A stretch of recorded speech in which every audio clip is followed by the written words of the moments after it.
Hello साथियों, fourth grade exam first shift 19 सितंबर 2025 math का एक शानदार क्वेश्चन नंबर 4 इस प्रकार है। आप इसको देख लें। कोई नाव है, जैसे ये नाव मान ली, मैंने चित्र से भी आपको समझाने की कोशिश की है कि ये कोई धारा है, पानी की धारा बह रही है और नाव इसमें यहाँ से यहाँ तक चलती है। जैसे ए बिंदु है, ये बी बिंदु, ए से बी बिंदु के बीच की दूरी मैंने डी मान ली।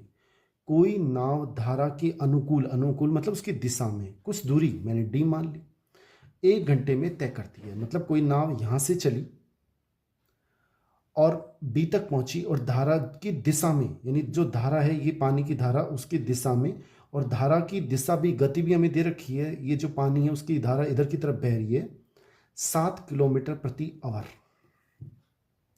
नाव है, उसकी चाल हमें ज्ञात करनी है। मैंने मान ली नाव की चाल स्मॉल v है और एक सूत्र हमें आना चाहिए कि दूरी बराबर चाल इंटू समय। अगर हम नाव की जाते समय की बात करें और आते समय की बात करें, देखो दूरी तय कितनी करेगी जाते समय, d दूरी, और d बराबर क्या आएगा, चाल। चाल कितनी है हो जाएगी, देखो नाव की चाल v प्लस ये इसको सपोर्ट करेगी धारा 7, यानी टोटल चाल हो गई v प्लस 7 गुणा समय।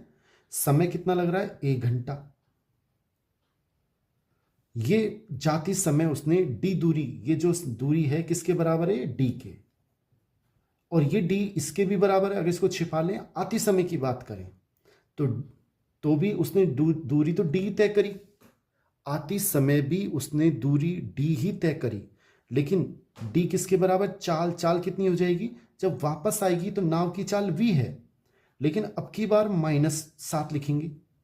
क्यों लिखेंगे v-7, क्योंकि नाव की चाल तो v है, लेकिन जो धारा की चाल इधर की दिशा में, वो उसको अपोजिट हो जाएगी, विपरीत हो जाएगी, तो ये इसको रोकेगी नाव को, तो -7 कम कर देगी उसको चाल को। और इनटू समय, अब की बार जब वापस लौटते हैं तो समय लगता है 1.5 घंटा। हमें नाव की चाल ज्ञात करनी है, बड़ा आसान है।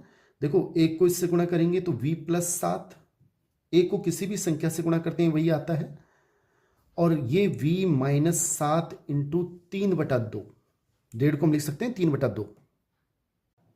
साथियों, उसके बाद हम वज्र गुणा करेंगे। 2 को जब इससे गुणा करेंगे तो 2v प्लस 7 दूनी 14, और 1 को जब इससे गुणा करेंगे तो 3v माइनस का 7 दिया 21। इस 2v प्लस के इधर लेके जाएंगे तो माइनस का हो जाएगा, 3v में से 2v घटेंगे तो v बचेगा, और माइनस का 21 जब इधर आएगा तो प्लस का हो जाएगा 14 और 21 35, यानी v बराबर 35। ऑप्शन सी हमारा सही आंसर है।